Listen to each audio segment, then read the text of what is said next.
जय श्री राम प्रेमी भक्तों। प्यारे भक्तों, यह एक साधारण प्रयोग आपको ध्यान की गहरी अवस्था तक ले जाएगा।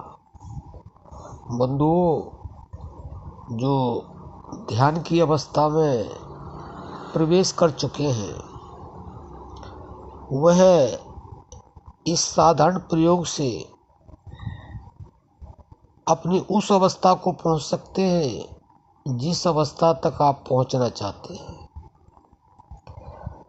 लेकिन उसके लिए आपको यह प्रयोग अवश्य करना होगा और प्रतिदिन करना होगा।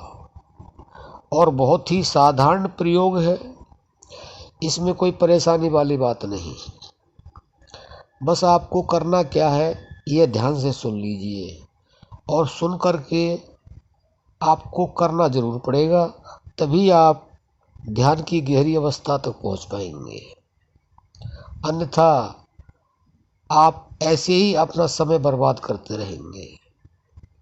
देखिए, ध्यान की जो अवस्था होती है वही हमें समाधि तक पहुंचाती है और समाधि में ही हमें परम तत्व का और अपने आप का अनुभव होता है और किसी तरह से नहीं होता।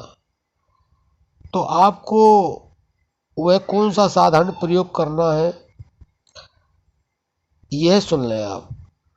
देखिए, सबसे पहले आप सीधे बैठ जाएं, या तो सिद्धासन में या पद्मासन में। दो ही आसन सर्वश्रेष्ठ है और इन दोनों में जो पहले नंबर का सर्वश्रेष्ठ है वह है पद्मासन, लेकिन वो हर किसी से लगाया नहीं जाता।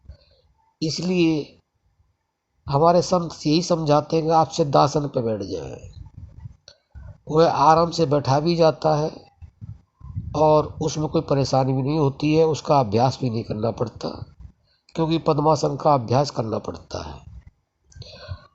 तो आप सिद्धासन या पद्मासन में बैठ कर के अपने शरीर को स्थिर कर लें।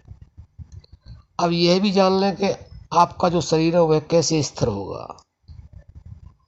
आप रीढ़ की हड्डी को सीधा कर लें, दोनों घुटनों पर आप अपने हाथ रख लें और आप ज्ञान मुद्रा लगा लें। ज्ञान मुद्रा का मतलब है अंगूठे से और अंगूठे के साथ वाली जो उंगली है उसको जोड़ के रखें। तो इससे आपको ध्यान में बहुत ही सहयोग मिलेगा। आप थोड़ी देर बैठ जाएंगे, बैठने के बाद में धीरे धीरे आपका जो शरीर है वह स्थिर होने लगेगा और जब स्थिर होने लगेगा तो मन की अवस्था भी स्थिरता में आने लगेगी। तो उस समय के बाद में आपको अपने आप पता चलेगा कि मेरा शरीर स्थिर हो गया है। तो उस समय आपको क्या करना है, आपको लंबी और गहरी सांसें लेनी है, जितनी भी आप ले सके। कम से कम 25 सांस आवश्यक है प्रतिदिन, और अगर इससे ज़्यादा ले सकें तो आपको बहुत ही जल्दी ध्यान की अवस्था प्राप्त हो जाएगी। तो आप यह प्रयोग प्रतिदिन करें। कम से कम 25 सांसें लंबी और गहरी लें और अपने शरीर को स्थिर होने के बाद में आप यह देखेंगे कि मेरा मन भी स्थिर होने लगा है और मन की स्थिरता ही ध्यान की गहरी अवस्था है। तो आशा करते हैं आप यह समझ गए होंगे और इसको आप प्रतिदिन करेंगे और आप अपनी ध्यान की गहरी अवस्था में पहुंचेंगे।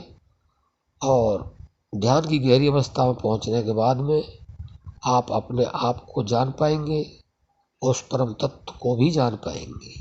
अब हम अपनी वाणी को विश्राम देते हैं। जय श्री राम।